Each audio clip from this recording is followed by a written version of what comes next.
మీ business ఏదైనా మీ ఊర్లో promotion చేయాలంటే అది సుమన్ టీవీతోనే సాధ్యం. ఇప్పుడే సంప్రదించండి. మనిషి జీవనంలో ఒక జ్ఞానమైన జీవి అంటే మానవుడు. 33 కోట్ల జీవరాశుల్లో ప్రతి మనిషి అంటే ఎంతమంది జన్మించిండ్రో, ఎన్ని రాశులు, ఎన్ని జీవాలు ఉన్నాయో అందులో ఏకైక జీవి జ్ఞానము అనేది ఉన్న వ్యక్తి ఒక మానవుడు. జ్ఞానం వల్లనే నవగ్రహాల యొక్క ప్రభావం అనేది మన మీద ఉంటుంది. ఫస్ట్ ఎవరికైనా జ్ఞానం లేకుండా ఏది చేయలేం. అందరికీ కూడా పుట్టుక చావులు అనేటి దేవుడే నిర్ణయించి పంపించాడు ప్రతి జీవికి. మనిషికి మాత్రం ఒక్కటే పుట్టుకని నిర్ణయించాడు. ఆ జ్ఞానం అనేది ఒక్కటి తగిలించి మనిషిని కిందికి పంపించాడు. ఆ జ్ఞానం ద్వారా చేసే పనులను బట్టి మరణాన్ని మనమే రాసుకోవాల్సి వస్తుంది. అవి ఎవరి ద్వారా అంటే నవగ్రహాల వీక్షణ దృష్టి. మంచి ఉన్నత స్థానంలో ఉన్నవాళ్ళు దిగజారిపోవాలన్నా, ఏమీ లేనివాడు ఉన్నత స్థాయికి చేరాలన్నా కేవలం నవగ్రహాలే వాటికి కారణమవుతాయి.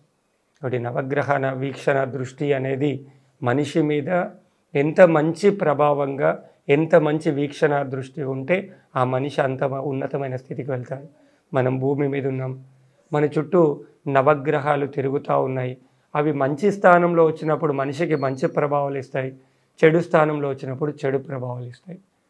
ఎప్పుడు మంచి ప్రభావాలు ఇవ్వాలని చెప్పేసే ఈ నవగ్రహ పూజలు అనేది చేస్తూ ఉంటాం. పూజలు యజ్ఞాలనే కాకుండా ఎక్కడ చిన్న సత్యనారాయణ చేద్దాం ఇంట్లో, అక్కడ కూడా నవగ్రహాలు పెడతాం. లక్ష్మీ వ్రతం చేస్తాం, అక్కడ కూడా నవగ్రహాలు పెడతాం. అంటే దేవతల అనుగ్రహం ఎంతైతే అవసరమో మనిషికి నవగ్రహ వీక్షణ దృష్టి అనేది అంతే అవసరం. భూమి మీద ఉన్న ప్రతి మానవుడికి నవగ్రహాలు ఉన్నతంగా పనిచేస్తేనే ఆ మనిషి మంచి ఉన్నత స్థితిలో ఉండగలుగుతాడు. అవి ఎలా పనిచేస్తాయి అసలు మనిషికి అంటే, అయితే మామూలుగా ప్రతి మనిషికి 9 నవగ్రహాలు ఉన్నతంగా ఉన్నప్పుడే మనిషి ఉన్నతమైన స్థితిలో మనకు ఉండగలుగుతాడు. ఈ 9 గ్రహాలు అసలు మనిషి మీద ఎలా ప్రభావం చేస్తాయి, అవి ఎక్కడిక్కడ పనిచేస్తాయి మనిషికి? 9 గ్రహాలు మనిషికి 9 అవయవాలు ఉన్నాయి. ఒక్కొక్క అవయవం మీద ఒక్కొక్క గ్రహం పనిచేస్తూ ఉంటాయి. నేత్రాధిపతి రాహు, జ్ఞానాధిపతి కేతు, ప్రాణాధిపతి శని, తేజస్సు మీద సూర్యుడు, మనసు మీద చంద్రుడు, అలా ఒక్కొక్క గ్రహము ఒక్కొక్క అవయవం మీద పనిచేస్తూ ఉంటాడు. ఉదాహరణకి మామూలుగా ఒక 5 సంవత్సరాలకే తనకంటే బరువైన అద్దాలు పెట్టుకొని తిరుగుతూ ఉంటారు.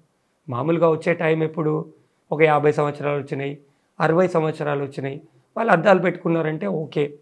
కానీ అలా కాకుండా 5 సంవత్సరాలు గల వ్యక్తి అదకంటే బరువైన భూతద్దాలు పెట్టుకొని తిరుగుతూ ఉంటారు. ఎప్పుడైతే రాహు మంచి లేకుండా, మంచి స్థానంలో లేకుండా పుడితే నేత్రానికి సంబంధించిన వ్యాధులతో పుడతారు. అదే ఉదాహరణ కేతు గ్రహం మంచి లేకుండా పుట్టాడు అనుకోండి, కేతు ఏం చేస్తుంది? జ్ఞానాన్ని నేర్పుతుంది. మనం చదువుకుంటే గురువు ఇస్తాడు ఆ జ్ఞానాన్ని, కానీ కేతు లోక జ్ఞానాన్ని ఇస్తాడు. ఒక 10 సంవత్సరాలు వచ్చినాయి, ఆ మనిషి మందితో ఎలా మెదలాలి, 20 సంవత్సరాలు వచ్చినాయి, ఎదుటి వాళ్ళతో ఎలా ఉండాలి, ఓ 30 సంవత్సరాలు వచ్చినాయి, ఆ ఎదుటి వాళ్ళతో ఎలా ఉండాలి. అలా మన ఏజ్ని బట్టి జ్ఞానం అనేది పెరుగుతూ ఉంటుంది. కానీ 30 సంవత్సరాలు వచ్చిన వ్యక్తి కూడా ఒక్కొక్కళ్ళని చూస్తూ ఉంటే ఇంకా పిల్లలతో ఆడుతూ ఉంటాడు, ఎలా ఎదుటి వాళ్ళతో ఎలా మాట్లాడాలి తెలియదు, తల్లిదండ్రులతో ఎలా ఉండాలో తెలియదు. ఇలాంటి వాళ్ళు చాలామంది ఉంటారు. అది ఏంటి ఆ ప్రభావం అంటే, జన్మకుండల్లో కేతు నీచ స్థానంలో ఉన్నప్పుడు మనిషి జ్ఞానానికి అంటే ఎవరితో ఎలా మెదలాలనేది అవన్నీ కూడా తెలియకుండా ఉంటాయి. ఒకటి కొందరికి అకాల మరణాలని చెప్పాను. మామూలుగా శని అనేది మంచి లేకుండా ఉంటే అష్టమ స్థానము, అష్టమం ప్రాణ సంకటం అంటారు. శని అష్టమ స్థానంలో సంచరిస్తున్నప్పుడు ఆ మనిషిని ప్రాణ సంకటానికి గురి చేస్తే యాక్సిడెంట్ కావడము, దెబ్బలు తగలడము, కూర్చున్న దగ్గరనే పడడము, ఇలాంటివి జరుగుతూ ఉంటాయి.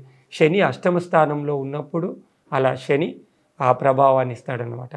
అలా ప్రతి 9 గ్రహాలు 9 అవయవాల మీద పనిచేస్తూ ఉన్నాయి.